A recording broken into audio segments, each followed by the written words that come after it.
Mr. Transformers 96 here with another video. I'm going to be talking about a somewhat newly shown Hot Toys figure, this time from the Loki Disney Plus series, Classic Loki. So I am catching up on a few Hot Toys releases that I was very interested in, but at the time of their release and being shown, I wasn't able to make videos of. So I just did one for Dr. Octopus, and I'm here to do Classic Loki now. So very interested in this. Classic Loki, just where I stand on the character. I really enjoyed his appearance in the show. I am a big Richard E. Grant fan as well, so to see him in the role was very exciting, and to get the really classic kind of absurd costume, that was a lot of fun too. So very excited that Hot Toys would finally be doing a figure of him. It's one that when the show was first on, I was really interested in getting the Hot Toys of this character, but as it went on and as they barely did figures for the Disney Plus series, I never had a hope that they would do him. So it very much surprises me that we're getting this over like a U.S. agent. There's a lot of other characters that I'd expect, or like the Halloween costumes for WandaVision. There's a ton of oh, how about Hawkeye and Kate? Yeah, they're way behind when it comes to Disney Plus stuff. So nonetheless, though, this is an exciting one for me personally.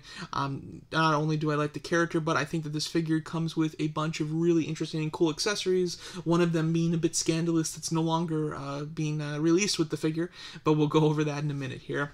Let's start off, before we get into those accessories, with the face sculpt. I just, like I said, did the video on Dr. Octopus, and that was a bummer when it comes to face sculpt wise.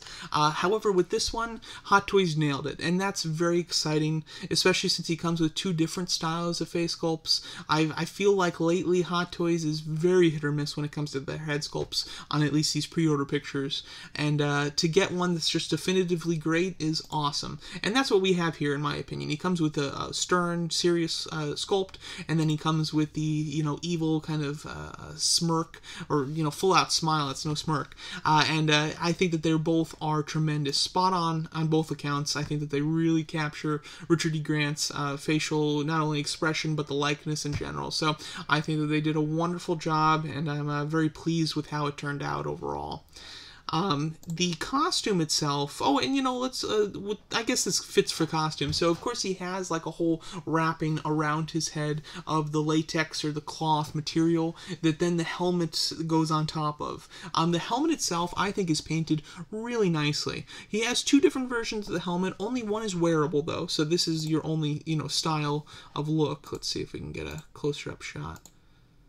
So it has a lot of denting and pitting and black marks. I think that they colored it really nicely, but it does have a really good sheen, and it's bright, which is very nice. The rest of his costume is very like cosplay-ish, but when it comes to the helmet is like MCU costume level, which is great. And it's intentionally supposed to be cosplay-ish. It's a bit of a joke, a bit of a wink to the audience at that classic Loki costume, which I think that they represented here. Obviously, again, it looks cheaply made, but that's how it did in the show. It's more of a joke than anything, to be honest, but I think that they recaptured it very nicely here. And with the type of material that it is, this is all cloth based, this should have excellent articulation. You should have full range. It's basically the same material as the homemade suit for Spider-Man, and that suit, I think, is in the same vein as this one, and the articulation on that one is stupendous, so to get another one that has that kind of range is exciting as well. He comes with some magical accessory effects, as you can see. Those look very cool in his hands. It looks like they shined a bit of a light on them. They're translucent, so with a bit of light, they'll really shine and look cool. And yeah, again, look at that face sculpt, so perfect. I love the expression. Here's the secondary head sculpt. It is his dead, or excuse me, what I said, head sculpt, his helmet. This is his dead version of himself helmet. Of course, the ending to Classic Loki is that he sacrificed himself in the grand moment where he recreated Asgard, and in doing so, gave them time to escape, but of course was killed by the cloud, and the only thing left was his singed helmet. And that's what we have here. The detailing on this helmet looks just as good as the other one. This is an awesome accessory to include. I love it. There's not a ton that you can do with it, because if you display it on his base, I mean, that looks cool, but it also doesn't make sense for the character to have it. And I doubt that you'll want just the base with the helmet on it and no figure to represent him. So there's not a ton you can do with this one, to be honest, but I think that it looks awesome. So I think that it's a lot of fun that he has it. And I like the photos that they have of him in the chair. You know, most of the chair photos had the accessory that's no longer included, so a lot of them are gone. But I do like the chair. I think that that's a neat kind of background. Of course, he doesn't include it, though. The other accessories that he comes with, some of the standard ones, are a set of hands, as you can see. Your standard hands, no fists, which is kind of like a no-brainer for figures. However, this is like the one occasion where, I don't really see classic Loki needing a fist for any sort of pose. He's always an open hand, very expressive person. So yeah, I'm totally fine with him not coming with fists, to be honest. I like his expressive hands that he comes with alternatively. He comes with your standard new style of Hot Toys bases. Really like those bases. He comes with a backdrop, which is interesting. You know, that's something that is very hit or miss on whether Hot Toys will do. The backdrop, it's just one of those standard rectangle ones. I like the ones that they have that are like the full, like, multi-paneled ones. Those are nice. The rectangle ones I don't tend to use, and I think that will be the same case here, but, you know, more the merrier. The other kind of interesting accessories is that he comes with the Duffel Bag, which is very cool. He had that when he first met our Loki. You do get Throg, the Frog Loki, or excuse me, the Frog Thor, in the jar, which is very cool. That was something that was just a quick Easter egg, you know, as they did the transition from the scene that we're at on high ground, and they panned down where you could see like the crust of the earth to get to their lair, and in the crust of the earth was, of course, Throg here in his jar pining to get Mjolnir. So that was just a fun little Easter egg, but he does include it, which is very cool. And then he comes with the Alligator Loki. I believe this accessory is the exact same one that comes with one of the other Lokis, I think President Loki. So I'm not 100% sure, but I believe it's the same thing. So if you're getting that other figure, you're going to have this accessory already. But this is a nice addition. Obviously, we don't need a full Hot Toys release just for that figure, that little sculpt, so it's great to get it here. I think that's a perfect addition.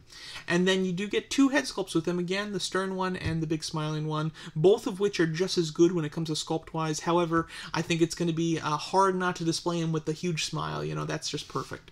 So yeah, that's definitely how I'll be displaying this one.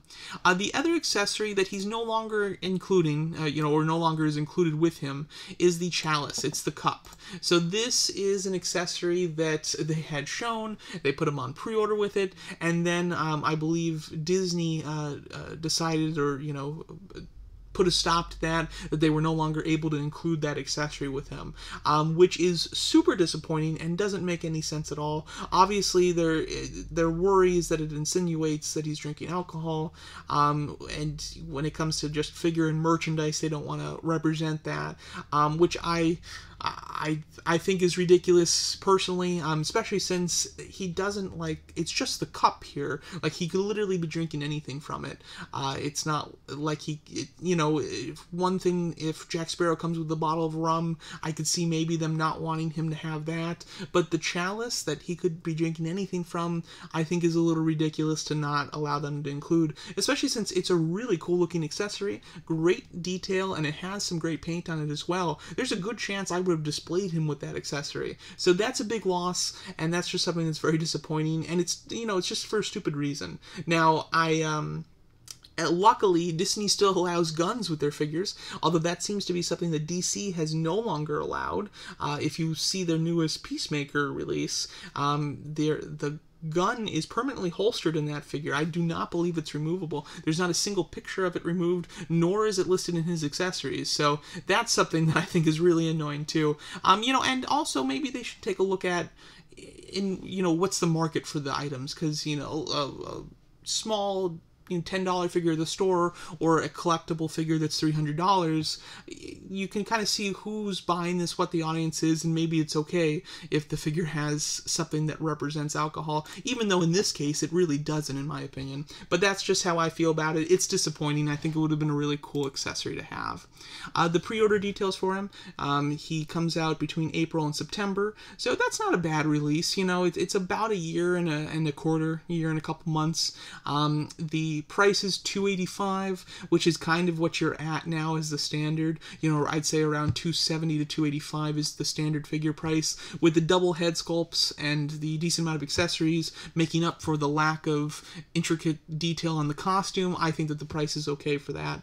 He does also have a wired cape, which I think looks really cool, just something I forgot to mention. But this is a figure that I did decide to purchase. I went a little back and forth on whether I needed it for a while, since this is a one-and-done character. I don't think that we'll ever revisit this character again, and he was just, you know, in a show, and only in, I want to say, 2 episodes of that show. Might have been 3. I think it's 2, though. So he's something that's very short-lived. But the way that I kind of looked at him and decided to get him is that I kind of compared him to Yondu. Yondu is a character that, of course, has much more screen time than this character. However, he's the side character. He's not a main character. He's a character that is gone in the MCU, so, you know, there's no chance of being revisited. And he's a character that Hot Toys is only going to make once, and then that's it. So I think that there's a good chance that classic Loki, you know, after he's sold out, might become something that people, you know, are sought after for, because they're not going to make him again, just like Yondu. And I've always regretted my decision not to get Yondu. So in the attempt to not repeat my same mistake, that's what made me kind of decide and definitively that I did want to get this figure and pre-ordered it. So there you go. That's my thoughts on this newest, well, not newest actually at this point, but on this Hot Toys figure, Classic Loki from the Loki Disney Plus series. Let me know what you guys think of it, and thanks so much for watching.